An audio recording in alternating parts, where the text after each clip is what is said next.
மீனாட்சி, மாமாவை நீ நல்லதா நினைக்காத. என்ன மாமா இப்படிலாம் சொல்றீங்க? நான் உங்க பொண்டாட்டி தானே.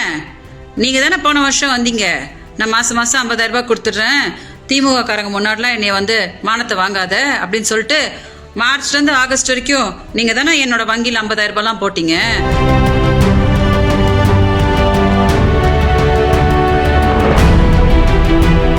படத்தில் விஜய்க்கு தங்கையாக நடித்து பிரபலமானவர் நடிகை விஜயலட்சுமி. தொடர்ந்து சீமான் இயக்கிய வாழ்த்துக்கள் படத்தில் நடித்த விஜயலட்சுமி அதன் பிறகு மேலும் சில படங்களிலும் நடித்துள்ளார். வாழ்த்துக்கள் படத்தில் நடித்த போதுதான் சீமான் விஜயலட்சுமி இடையே காதல் மலர்ந்ததாக கூறப்படுகிறது. அதனை அடுத்து இருவரும் மதுரையில் மாலை மாற்றி திருமணம் செய்து கொண்டதாக விஜயலட்சுமி புகைப்படங்களை வெளியிட்டு பரபரப்பை ஏற்படுத்தியிருந்தார். இதன் தொடர்ச்சியாகத்தான் சீமான் தன்னை திருமணம் செய்து கொள்வதாக கூறி ஏமாற்றிவிட்டதாக விஜயலட்சுமி முன்வைத்த குற்றச்சாட்டு விஸ்வரூபம் எடுக்க தொடங்கியுள்ளது. அதன்படி நாம் தமிழர் கட்சி ஒருங்கிணைப்பாளர் சீமானுக்கு எதிராக கடந்த 2011ஆம் ஆண்டு வளசரவாக்கம் போலீசில் புகார் அளித்திருந்தார் விஜயலட்சுமி. இந்த புகாரின் அடிப்படையில் தனக்கு எதிராக பதிவு செய்யப்பட்ட வழக்கை ரத்து செய்ய வேண்டும் என சென்னை உயர்நீதிமன்றத்தில் மனு தாக்கல் செய்திருந்தார் சீமான். அதில் 2011ஆம் ஆண்டு அளித்த புகாரை 2012ஆம் ஆண்டிலேயே திரும்ப பெற்றுக் கொள்வதாக விஜயலட்சுமி கொடுத்த கடிதத்தின் அடிப்படையிலும் விசாரணையின் அடிப்படையிலும் போலீசார் வழக்கை முடித்து வைத்திருக்கின்றனர்.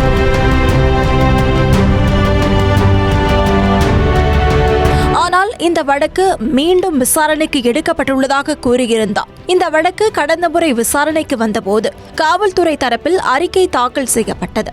மேலும் வழக்கை ரத்து செய்வது தொடர்பாக விளக்கம் பெறுவதற்கு விஜயலட்சுமி நேரில் ஆஜராக உத்தரவிடப்பட்டிருந்தது.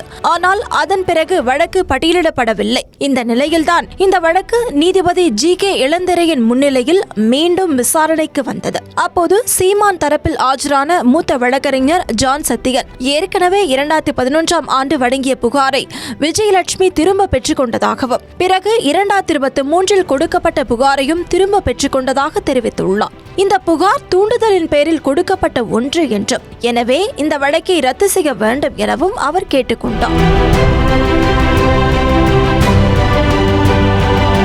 அதே நேரம் காவல்துறை சார்பில் ஆஜரான வழக்கறிஞர் முகிலன் இது பாலியல் வன்கொடுமை வழக்கு என்றும் இது குறித்து விஜயலட்சுமி வாக்குமூலம் அளித்துள்ளார் எனவும் அதனை சீலிட்ட கவரில் தாக்கல் செய்தார். அதேபோல இந்த வழக்கை காவல்துறை மீண்டும் விசாரிக்க வேண்டும் என விஜயலட்சுமி கேட்டுக்கொண்டதாகவும் தெரிவித்தார். கடந்த 2008ஆம் ஆண்டு மதுரையில் உள்ள கோயிலில் சீமான் மற்றும் விஜயலட்சுமி இருவரும் மாலை மாற்றிக் கொண்டதாக அரசு வழக்கறிஞர் தெரிவித்தார். மேலும் 2008ஆம் ஆண்டு முதல் பல முறை கட்டாயப்படுத்தி விஜயலட்சுமியுடன் சீமான் உறவு வைத்திருந்ததாகவும் திருமணம் செய்து கொள்வதாக பொய் வாக்குறுதி கொடுத்ததாலேயே 2 முறை சீமானுக்கு எதிரான புகாரை விஜயலட்சுமி வாபஸ் பெற்றார் என்பதால் இந்த வழக்கை ரத்து செய்யக்கூடாது என்றும் அரசு தரப்பில் எதிர்ப்பு தெரிவிக்கப்பட்டது. இருதரப்பு வாதங்களை கேட்ட நீதிபதி விஜயலட்சுமி சீமானின் முதல் மனைவியா என கேள்வி எழுப்பினார்.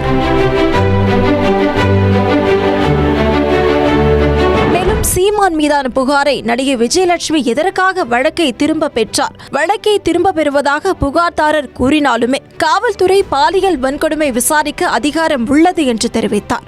சர்வசாதாரணமாக இந்த வழக்கை முடித்துவிட முடியாது என்றும் இது குறித்து விசாரித்து 12 வாரத்திற்குள் இறுதி அறிக்கை தாக்கல் செய்யுமாறும் நீதிபதி உத்தரவிட்டுள்ளார். அதன் பிறகு இந்த வழக்கில் விரிவான உத்தரவு பிறப்பிக்க உள்ளதாகவும் நீதிபதி குறிப்பிட்டுள்ளார்.